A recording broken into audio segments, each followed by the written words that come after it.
The representatives of the French people organized as a national assembly, believing that the ignorance, neglect, or contempt of the rights of man are the sole cause of public calamities and of the corruption of governments, have determined to set forth in a solemn declaration the natural, unalienable, and sacred rights of man, in order that this declaration, being constantly before all the members of the social body, shall remind them continually of their rights and duties.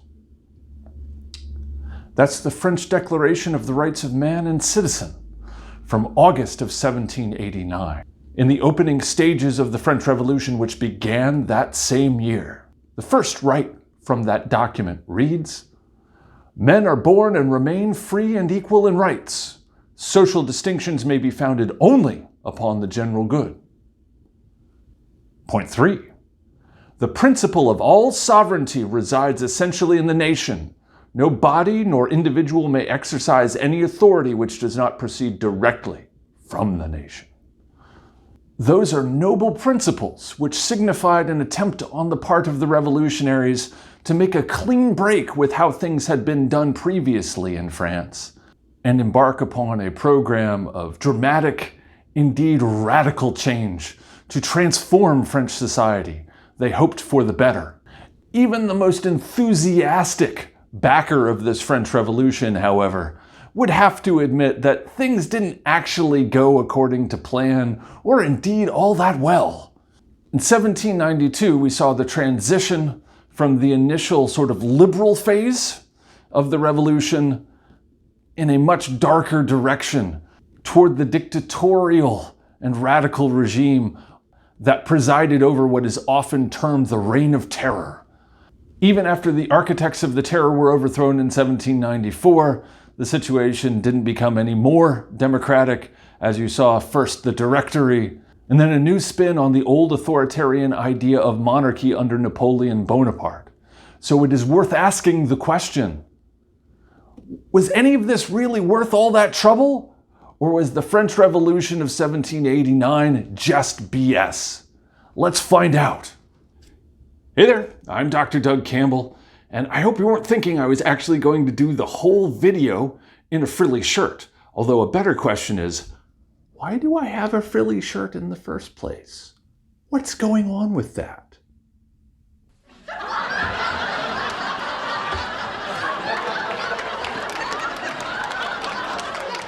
Now that's a great-looking shirt.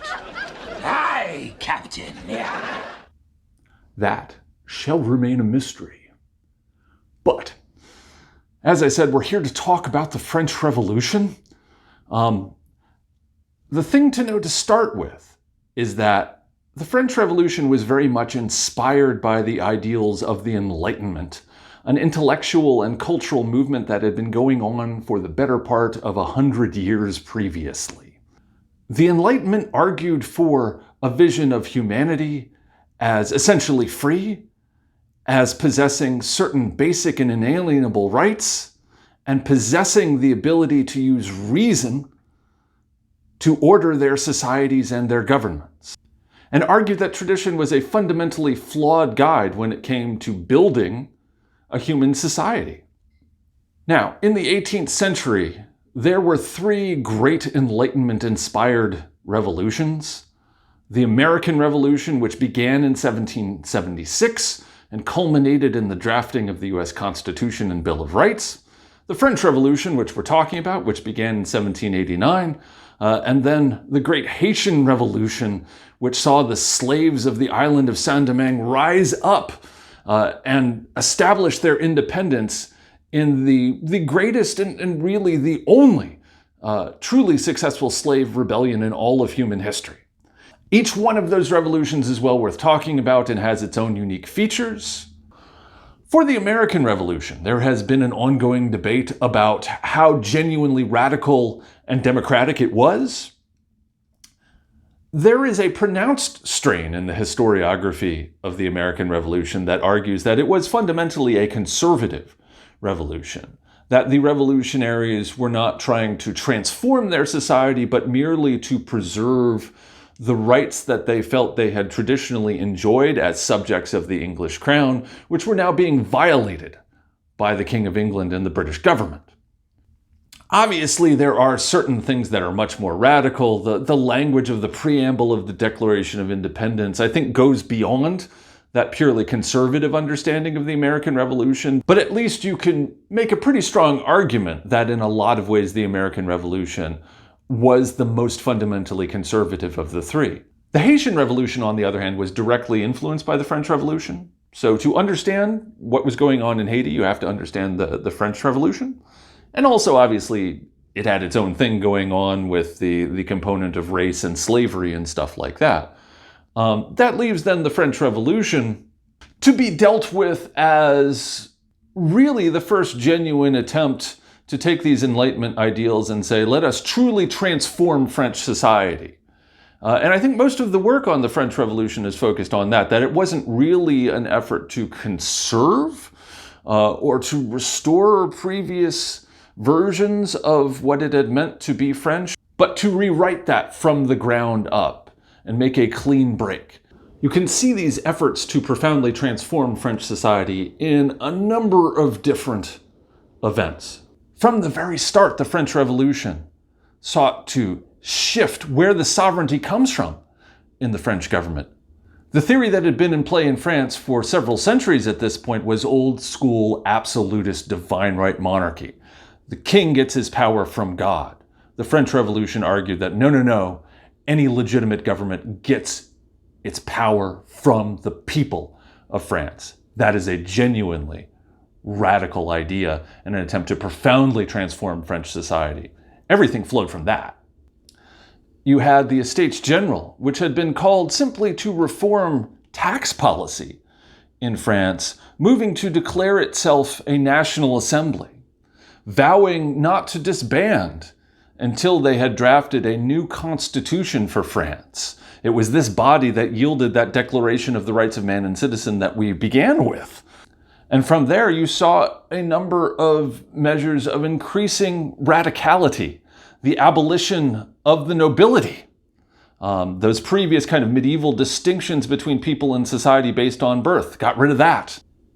You saw policies to disestablish the Catholic Church as the official religion of France and to institute broadly based religious toleration, the abolition of the monarchy in 1792 and the foundation of the First French Republic.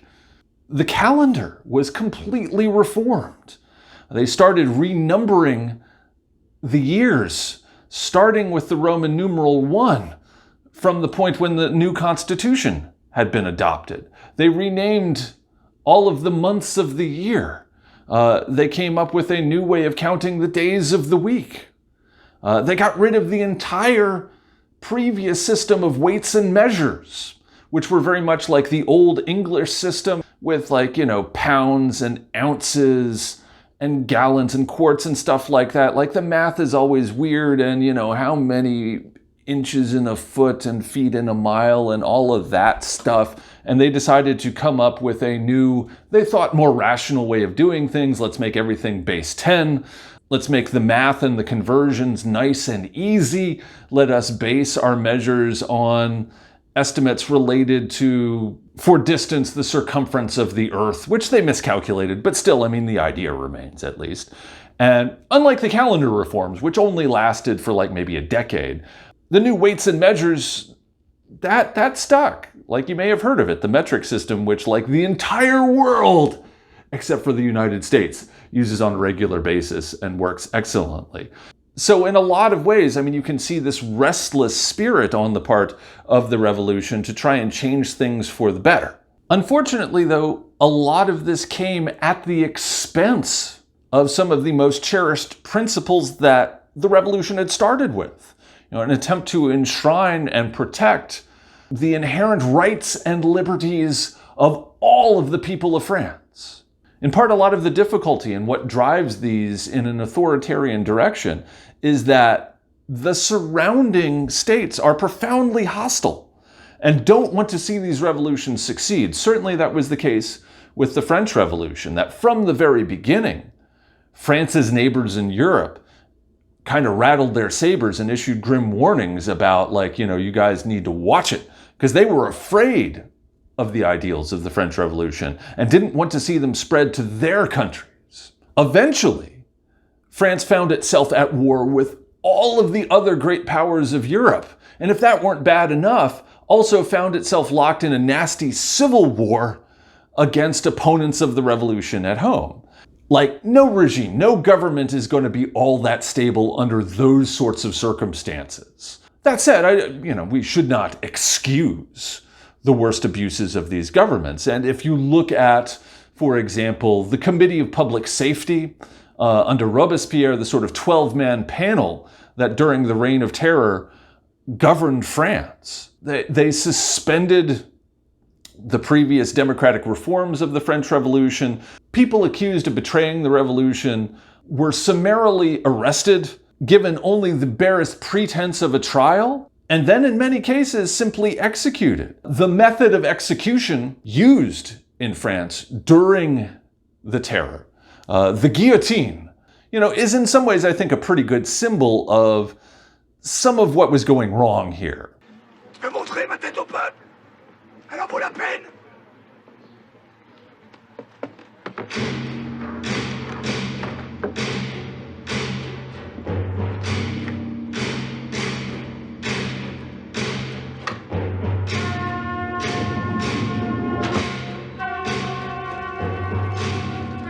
Previously, capital punishment in France had been class-based.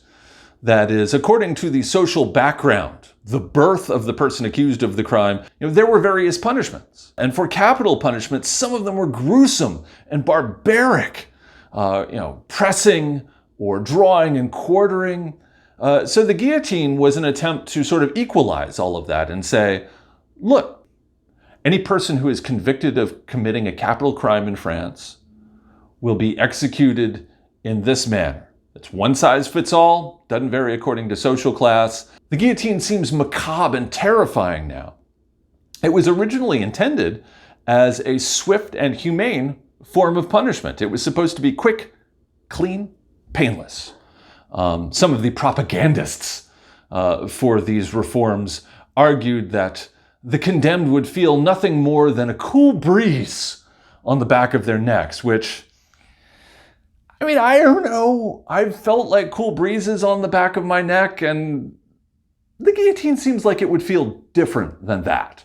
The Directory which succeeded Robespierre was no more liberal or democratic, and obviously Napoleon Bonaparte was a prototypical modern authoritarian strongman who even restored monarchy, restored titles of nobility, reestablished the position of the Catholic Church in France, in many ways restored aspects of the old regime that the French Revolution had fought so hard against in the first place. So what to make of all of this? Here's, I think, where we need to delve into some of the interpretations.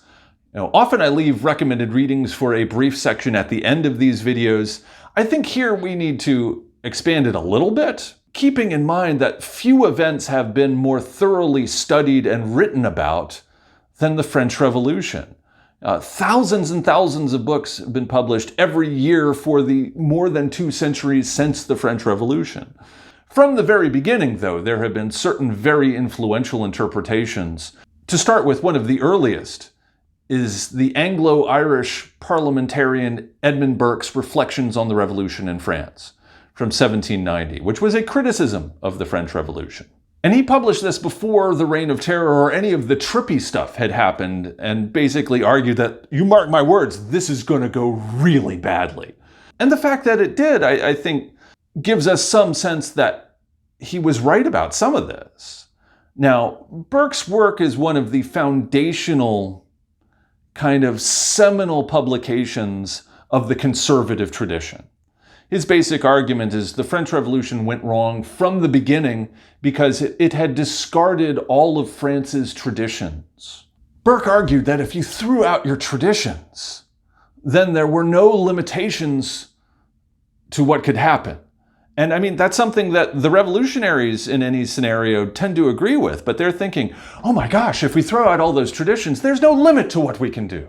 Burke's argument is much more along the lines of, oh my gosh, if they throw out all those traditions, there's no limit to what they can do. Whoa. So he argued that tradition provided guardrails, that it moderated the pace of change and prevented it from being too radical and too dramatic. That if you threw out tradition, you could easily come up with something much worse than what you started with. Change can be good. Burke was worried about unintended consequences, that change could be bad.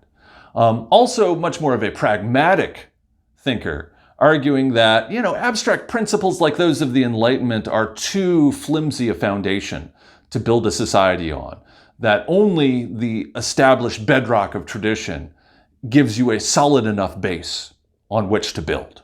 In contrast to Burke, we can look to the figure of Thomas Paine, who in 1792, as a direct response to Burke's work, published a book called Rights of Man, in which he defended the French Revolution and the entire Enlightenment project, basically arguing that the traditions of France, those traditions of divine right monarchy, and a society of privilege in which people born into certain families had more power and prestige and rights than anybody else in society, was inherently corrupt, and it deserved to be gotten rid of. And ultimately, I think that tension between Burke, on the one hand, arguing for tradition, and Paine, on the other, arguing for this Enlightenment project of tradition is standing in the way of a better society. Let us use the principles of reason to do something better. That ultimately is what people have been arguing about ever since the French Revolution. And the French Revolution is the symbol of that debate. Obviously, if you're looking for a more modern take on some of this, there's no end to the number of books you could look at. Just a couple that are worth cracking open. Georges Lefebvre, his work, The Coming of the French Revolution from 1947, subjects the French Revolution to a Marxian analysis, taking a look at social class and arguing that what happened during the revolution and the course of the revolution reflected the interests of the various social groupings. Particularly Lefebvre's attempt to look at the revolution from below, to not just look at politicians or famous names, but to try and see the revolution from the perspective of ordinary French people, has a lot to recommend it. If that's a little bit too left-wing for you, you could examine Francois Furet's Interpreting the French Revolution from 1978, where he explicitly rejects a Marxist interpretation of the revolution. In particular, Furet argues that, to a certain extent, tyranny was kind of built into the matrix of the revolution from its very beginning. That as soon as you had the storming of the Bastille by the mob of Paris, the angry sans-culottes storming this French royal prison at the very opening of the French Revolution, that sort of mob violence always had the ability to drive the French Revolution in a violent, tyrannical, passionate direction. And that helps explain what was going wrong with the French Revolution. I mean, if we're looking at the question of, is the French Revolution B.S., I think that depends on your perspective. Certainly it did not deliver on its promises. But at the same time, just because the French Revolution did not live up to its ideals, that does not necessarily mean that the ideals aren't in themselves good and inspiring. Ultimately here, I confess, I come down on Paine's side rather than Burke's. I think that just because this is the way we've always done it, that's a lousy reason to keep doing it that way in the future. That maybe we can make things better. And ultimately, I think that's why so many people have found the French Revolution so inspiring, because it does present a vision of humanity as capable of making progress. I will say, I want to believe that is true. I want to believe that we are capable of doing better as a species, of coming up with societies that are more genuinely just and rational and free, and which have room for everybody to flourish. So, I am going to say, more out of hope than out of evidence, the French Revolution, not BS. It's a project that is worth continuing to work for, even if we all too frequently fail. there is value in the striving. So that's my take on it. Obviously, you're welcome to make up your own mind. Always check your sources and evidence. See ya.